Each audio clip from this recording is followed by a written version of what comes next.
Hi, everyone. Welcome to Everyday Real English from Real Life podcast.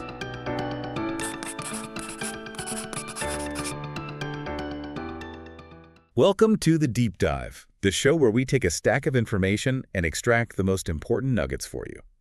Today, we're embarking on a deep dive into something many travelers find a little nerve-wracking: preparing for a smooth arrival at the U.S. Immigration Office. So this deep dive, it's really designed to help you, right? Maybe it's your first time traveling, or perhaps you just want to feel a bit more confident when you're speaking with those U.S. Customs and Border Protection, CBP officers, at the port of entry. That's exactly right. Because, well, for anyone entering the U.S., there's this mandatory inspection by a CBP officer.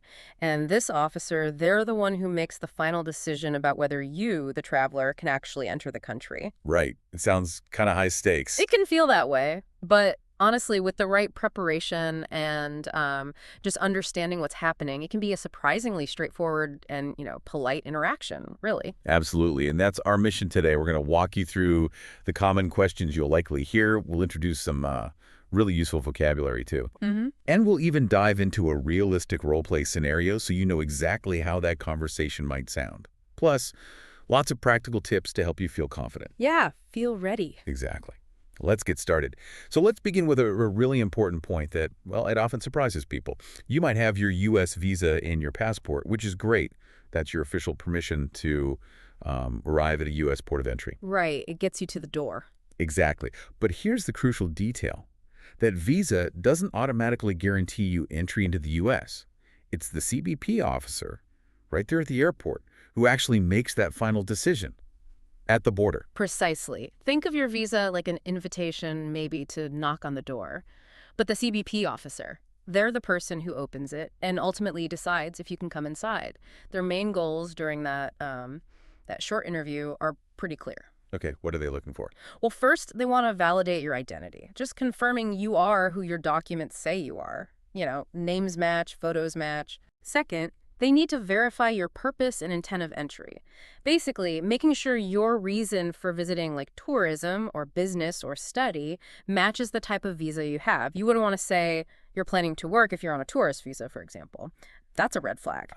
Okay. Consistency is key then. Yeah. So identity, purpose. What else are they checking? Documents must be a big part of it. Oh, absolutely. They are definitely checking your supporting documents, making sure you have all the necessary paperwork, passport, visa, maybe other things depending on your visit, and that it all looks genuine and consistent. Right. And finally, a really critical part of their job is to detect fraud or security threats. This is all about ensuring safety and, compliance with U.S. laws for everyone's safety. So their questions are designed to get all that information quickly. Exactly, often in just a few minutes. And what's interesting, it's not just what you say, but kind of how you say it. Officers are trained to read body language, nonverbal cues. So being calm, looking them in the eye, answering directly, that signals confidence and honesty. That's a great point. Okay, to help everyone prepare, let's introduce some key vocabulary. Knowing these terms can really boost your confidence when you're standing there. Good idea.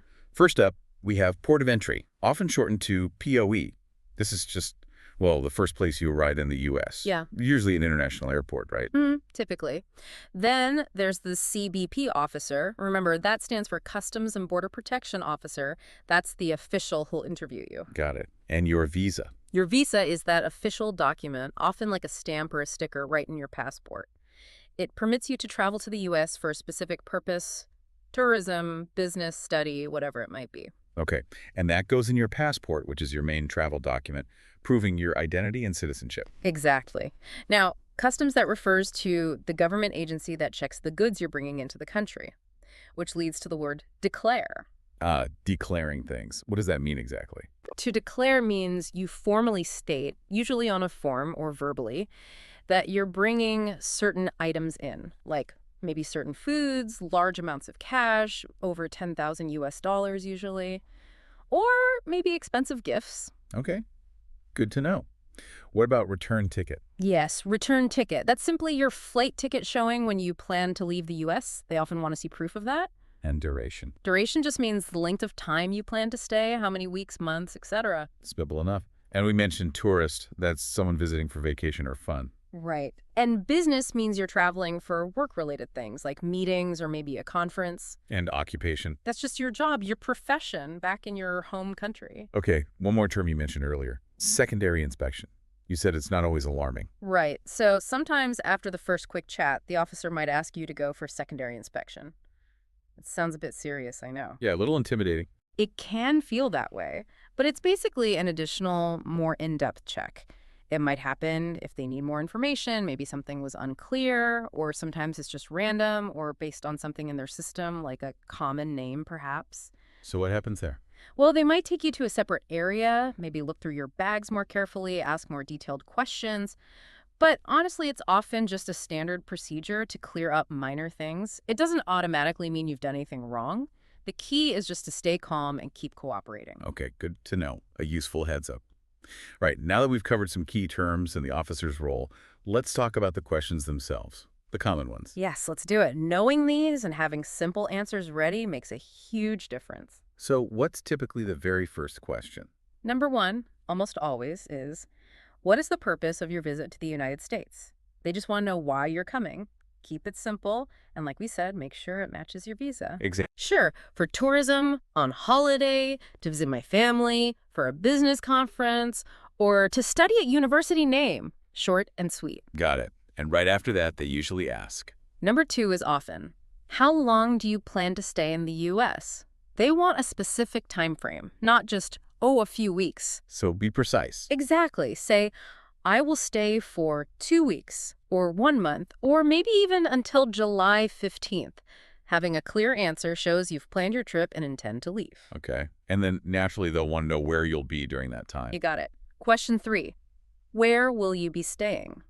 You should provide the specific address or at least the name of your first hotel or accommodation. Even if plans might change later. Yeah, have that first place locked down. At the hotel name in city, or with my sister at address, or at an Airbnb I booked in city, something concrete. Okay, let's pause and hear how just those first 3 might sound in a quick role play.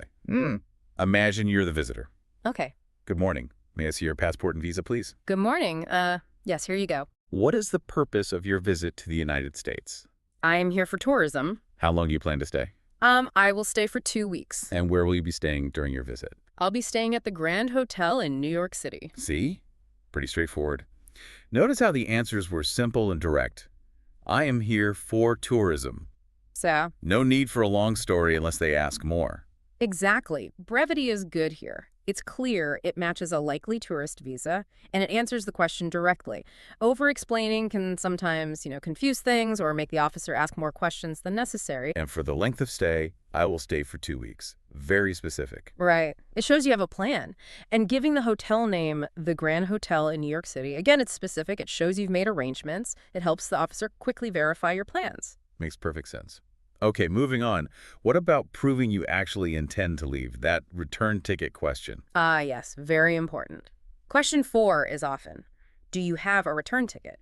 They really want proof that you plan to leave the U.S. when your visit is over. So have it ready. Definitely. Have the details ready. You can say, yes, I do. My return flight is on date. Have a printed copy or the e-ticket on your phone easily accessible just in case they want to see it. Okay. What about ties to your home country? How do they check that? That leads usually to question 5. What do you do in your home country? Or maybe they'll phrase it as, what is your occupation? And the point of this is? It helps them confirm you have reasons to go back home, a job, studies, family. It reinforces that you're a genuine visitor, so be clear. I am a your job title, or I am a student, or maybe I am retired. Right, and then there's the money question. How do they ask that? It can vary. Question 6 might be, how will you support your travel in the U.S.? Or, more directly, how much money are you carrying? And they just want to know you can afford your trip. Pretty much. They need to be sure you won't run out of funds and, become reliant on public assistance or try to work illegally. So be honest. I have mountain cash and a credit card, or my company is covering my expenses for this business trip. And you mentioned the $10,000 limit before. Yes. Crucial reminder. If you are carrying more than $10,000 USD in cash or equivalent, you must declare it. It's not illegal to bring it, but you absolutely have to declare it on the customs form. Failure to do so is a serious issue. Got it. Okay, let's hear those questions in another quick scenario. Do you have a return ticket? Yes, I do. My return flight is on July 8th. And what do you do in your home country? I am a marketing manager. Okay. How will you support yourself during your stay? I have about $1,000 in cash, and also my credit card. Nice. Again, clear answers. Yes, I do. My return flight is on July 8th. Having that date ready is key. Absolutely. It shows you're organized and confirms your intention to leave. Having the proof handy, digitally or printed, is always a good backup. And stating your job, I am a marketing manager. Yeah. Simple and effective. Exactly. It quickly establishes your professional ties back home, which is what they're looking for. And the money answer. I have about $1,000 in cash, and also my credit card. Seems honest and reasonable. Right. Honesty in showing you have sufficient funds, through cash or cards, reassures the officer. If it's a business trip paid by your employer, mentioning that is fine too. Great. Okay, just a few more common questions left. What's next? All right, question 7. Have you visited the U.S. before? Just be truthful here.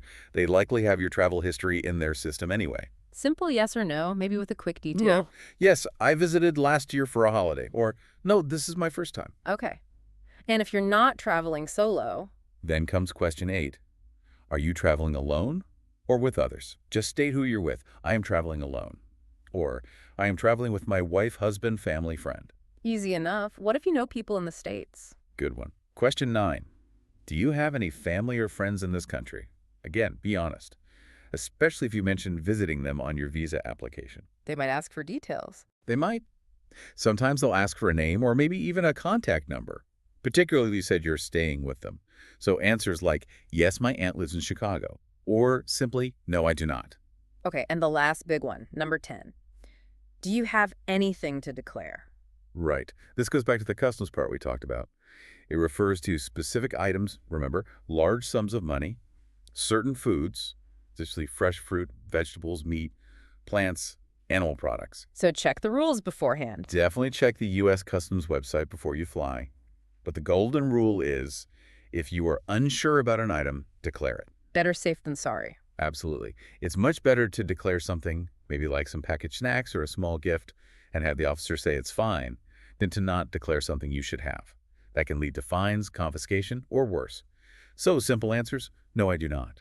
Or, yes, I have item, some chocolates for my friend. Excellent advice. Okay, let's tie this all together with one final, complete role play. This should give you a really good feel for a smooth interaction. Sounds good. Good afternoon. May I see your passport and visa, please? Good afternoon. Yeah. Yes, of course. Here you go. Thank you.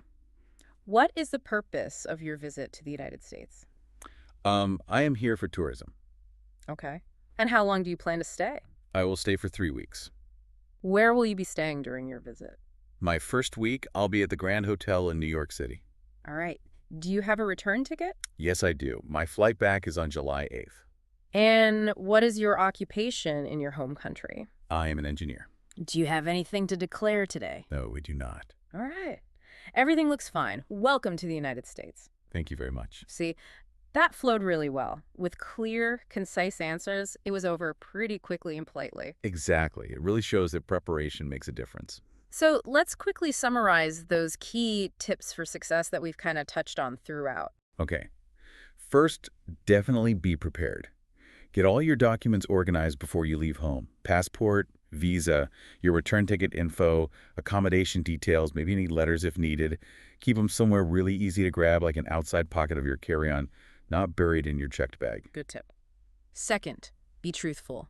Always, always answer honestly. Like we said, CBP officers are trained to spot inconsistencies, and lying can cause huge problems. Denial of entry, future bans, just not worth it. Third, stay calm and polite. Even if you're tired or a bit nervous, try to maintain a calm, respectful attitude. Getting frustrated or angry won't help at all. They're just doing their job to keep borders safe. Fourth, be clear and concise. Answer the question asked directly and to the point. Avoid long, rambling stories. Short, clear answers are usually best. Right. Brevity works. And finally, our big recommendation.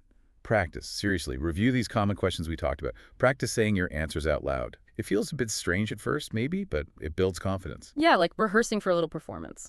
Exactly. It helps you respond smoothly and clearly when you're actually there feeling the pressure. Great advice. Okay, are you ready for a quick quiz to see if you've been listening? Let's do it. I'll ask the questions. Okay. Question 1. If the officer asks, what is the purpose of your visit? And you're there for a vacation. What's a simple, clear answer you could give? Think back. What do we say? The best answers are nice and short. For tourism or on holiday. Perfect. Okay, question 2. The officer asks, how long do you plan to stay? What kind of detail should your answer include? What makes the answer strong here? You should definitely include a specific number of days, weeks, or months, or even better, an exact return date. Shows you're organized. Exactly. And last one, question 3. True or false? It's okay to make jokes about security or immigration rules while you're at the airport talking to the officer. What's the verdict on jokes? That is absolutely false.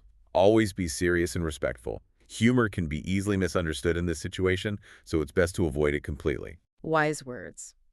Okay, so that wraps up our deep dive into navigating the U.S. Immigration Office. It might seem like, a really daunting part of your trip. It can feel that way. But hopefully, as you've heard today, with a bit of preparation, knowing what to expect, it really can be a straightforward, manageable part of your journey. Absolutely. Just remember the core advice. Practice those answers. Double-check all your documents before you even leave for the airport. And try your best to stay calm and polite during the interview. These simple steps honestly make a huge difference. They really do. And here's a final thought for you, our listener, to maybe mull over. How can practicing these simple English phrases for the border crossing actually help you build confidence for all your English conversations, making every interaction, big or small, feel just a little bit smoother? That's a great point. It's all connected. Thank you so much for joining us for this deep dive. Keep learning, keep exploring, and travel safely. Want to practice these phrases? Download your free PDF guide. Link in the description and pinned comment. Like and subscribe for more English tips.